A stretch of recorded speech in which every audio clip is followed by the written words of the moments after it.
This is a bobby pin. And this is the bobby pin coffee table.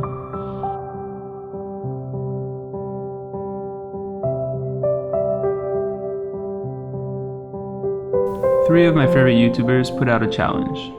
You have to build something, anything, using no more than two 2x4s. Although I hope this video teaches you something about design or woodworking, there is a more important underlying message. Make mistakes. In this project, I made many of them. I took risks. I pushed myself out of my comfort zone. And in the end, it paid off. At the beginning of the design process, I had two constraints. I knew I wanted a coffee table, and I knew I wanted it to be narrow.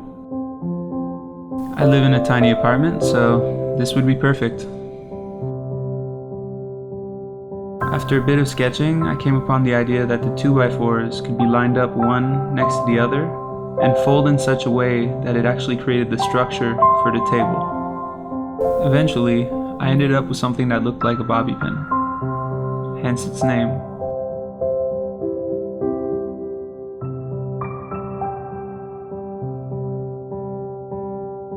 Like I said, this video is about making mistakes. Here I'm trimming off the rounded edges of the 2x4s, but I'm doing so when the boards are still at full length, making it really hard to get a clean cut. And I didn't. They were crooked. Before gluing the boards together to get the proper thickness for the table, I cut them into their rough sizes so that they were easier to glue together. This was another mistake, because once they were glued together, the boards were too wide for my miter saw, and, well, it caused a lot of problems. This is the first time I glued two pieces of lumber together to make a bigger board. All I had to do was add a bit of glue and clamp them together. This is the point where I realized that each piece wasn't going to fit perfectly with the other. I left the boards clamped for 25 minutes before I took the clamps off and got ready to sand everything down. Using a chisel, I scraped away the glue and I evened out the boards. To fix my first mistake, I used some wood putty to fill in the gaps between the 2x4s. I used some 120 grit sandpaper on the belt sander. It probably took me about an hour to get everything smooth. So, remember when I said my glued up pieces were too big for my miter saw? Well, this is what I had to do to make it work. Now, everything was locked into place and safe before I made these cuts, but if you're trying this at home, I definitely recommend making your final cuts before gluing the 2x4s together. As you can probably tell, the pieces were so wide that I was having trouble getting my miter saw to cut a straight line. Once all my pieces were cut, they looked like they fit together, but they were a little rough. Due to some externalities, I had to head back home and finish the project there. With the help of some tape, I glued the first two pieces together. This is actually a method that I learned while watching one of Salomone's YouTube videos. He's one of the 3 organizers of this 2x4 challenge, and I've learned a lot from watching his videos. I'll include links in the description below to each of the organizers' YouTube channels.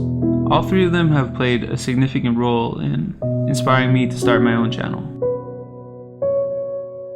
I drilled some pilot holes and added screws to the table's leg, but if I were to redo the project, I would definitely add a metal bracket on the table's underside.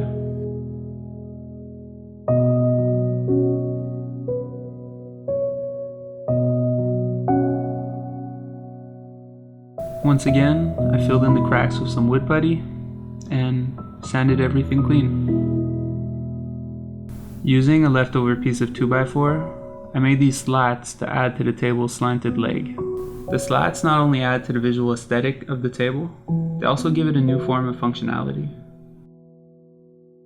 At first, I was going to stain the entire table with some Danish oil, but I decided to take a chance and add some white paint to the interior triangle. What I like about this idea is that it makes the table customizable. You could paint it whatever color you want. Red, green, it's your choice.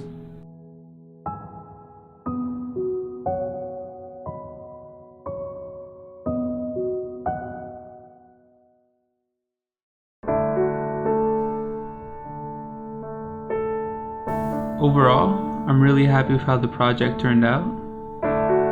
It was a little touch and go for a while, but I'm glad I took the risk. Remember, make mistakes.